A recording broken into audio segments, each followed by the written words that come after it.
Bismillahirrahmanirrahim. Assalamualaikum warahmatullahi wabarakatuh.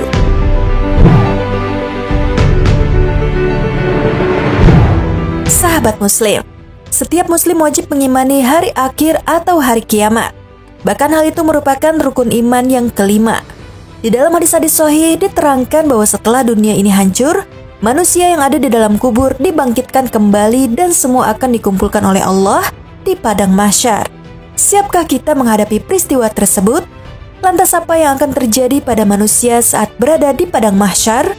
Berikut gambaran kondisi di padang mahsyar yang diceritakan dalam Al-Quran dan hadis.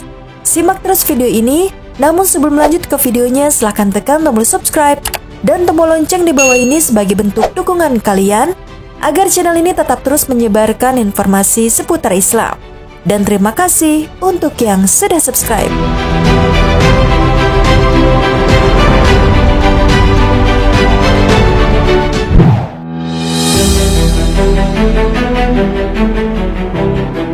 Sahabat Muslim, di antara perkara besar yang akan terjadi pada hari kiamat ialah berkumpulnya seluruh makhluk di padang mahsyar untuk menunggu diputuskan perkara yang dulu pernah terjadi di antara mereka dengan waktu yang begitu lama dan dalam kondisi yang mencekam. Allah Subhanahu wa Ta'ala mensifati hari tersebut dengan hari berkumpulnya manusia, seperti yang ada dalam firman-Nya. Allah Subhanahu wa Ta'ala berfirman, yaitu hari ketika manusia berdiri menghadap Tuhan semesta alam. Quran Surat Al-Mutaffifin ayat 6.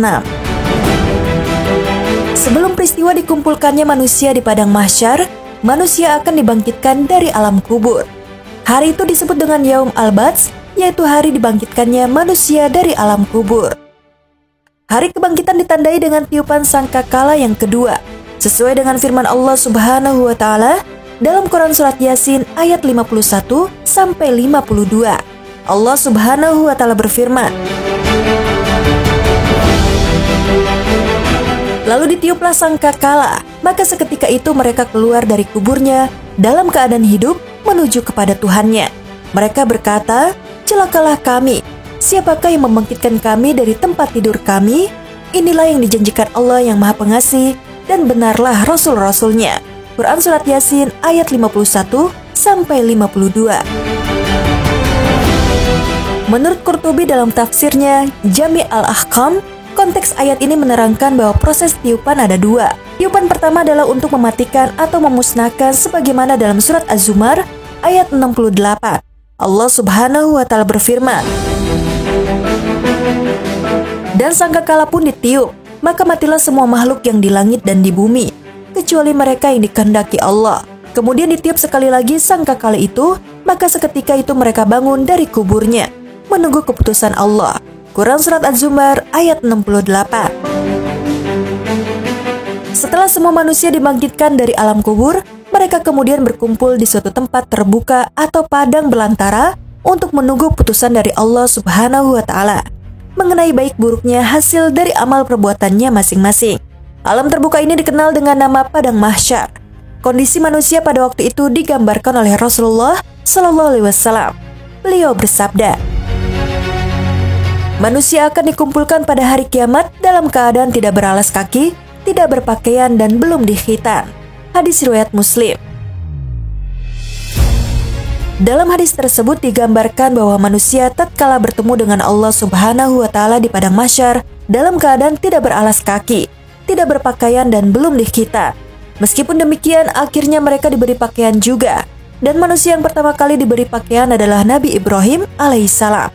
Rasulullah Sallallahu Alaihi Wasallam bersabda, sesungguhnya orang pertama yang diberi pakaian pada hari kiamat adalah Nabi Ibrahim. Hadis riwayat Bukhari. Lantas, bagaimanakah manusia digiring ke padang mahsyar? Manusia digiring ke padang mahsyar dengan berbagai kondisi yang berbeda sesuai dengan amalnya. Ada yang digiring dengan berjalan kaki, namun ada juga yang berkendaraan, dan tidak sedikit yang diseret di atas wajah-wajah mereka, sebagaimana dikabarkan oleh Rasulullah Sallallahu Alaihi Wasallam. Sesungguhnya kalian akan dikumpulkan ke padang mahsyar dalam keadaan berjalan, dan ada juga yang berkendaraan, serta ada juga yang diseret di atas wajah-wajah kalian. Hadis riwayat At-Tirmizi. Abu Sa'id Al-Khudri radhiyallahu anhu mengatakan bahwa ada seseorang berkata kepada Rasulullah sallallahu alaihi wasallam, "Wahai Rasulullah, bagaimana bisa orang kafir digiring di atas wajah mereka pada hari kiamat?" Rasulullah sallallahu alaihi wasallam menjawab, "Bukankah Rabb yang membuat seseorang berjalan di atas kedua kakinya di dunia mampu untuk membuatnya berjalan di atas wajahnya pada hari kiamat?" Qatadah mengatakan, "Benar, demi kemuliaan Rabb kami." Hadis riwayat Al-Bukhari. Ketika manusia dikumpulkan di padang mahsyar, matahari didekatkan sejauh 1 mil dari mereka, sehingga manusia berkeringat hingga keringat tersebut menenggelamkan mereka sesuai dengan amalan masing-masing ketika di dunia. Rasulullah SAW bersabda, "Pada hari kiamat, matahari didekatkan jaraknya terhadap makhluk hingga tinggal sejauh 1 mil. Sulaim bin Amir, perawi hadis ini berkata, "Demi Allah, aku tidak tahu apa yang dimaksud dengan mil. Apakah ukuran jarak perjalanan atau alat yang dipakai untuk bercelak mata?" Nabi SAW bersabda, "Sehingga manusia tersiksa dalam keringatnya sesuai dengan kadar amal-amalnya, yakni dosa-dosanya. Di antara mereka ada yang keringatnya sampai kedua mata kakinya, ada yang sampai kedua lututnya, dan ada yang sampai pinggangnya, serta ada yang tenggelam dalam keringatnya." Rasulullah SAW memberikan isyarat dengan meletakkan tangan ke mulut beliau. Hadis riwayat Muslim. Ibnu Abi Jamrah menjelaskan, di antara mereka yang paling banyak keringatnya ialah orang-orang kafir. Lalu setelahnya para pelaku dosa besar dan yang berada di bawahnya. Adapun orang muslim, maka mereka jumlahnya sedikit dibandingkan dengan orang kafir. Lantas, berapa lama manusia berdiri dalam keadaan tersebut? Diriwayatkan oleh Tabarani dalam Mu'jamul Kabir, sebuah hadis dari Abdullah bin Mas'ud radhiyallahu anhu.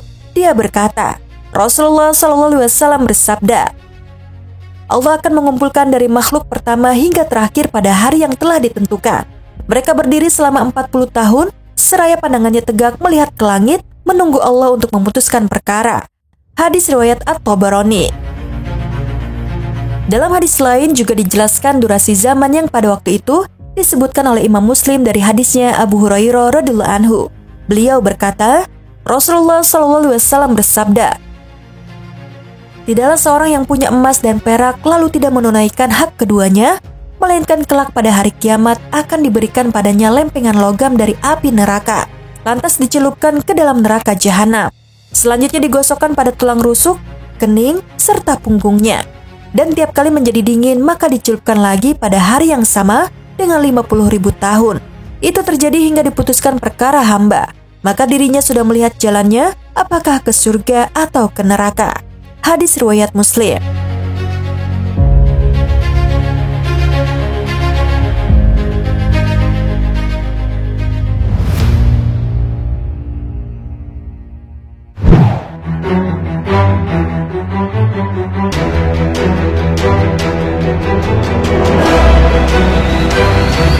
Sahabat Muslim, demikianlah gambaran pemandangan manusia ketika di padang mahsyar.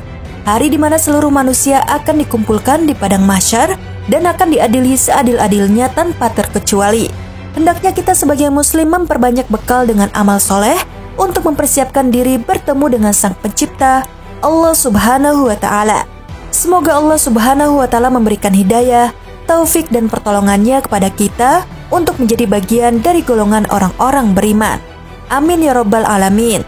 Sekian video kali ini. Wassalamualaikum warahmatullahi wabarakatuh.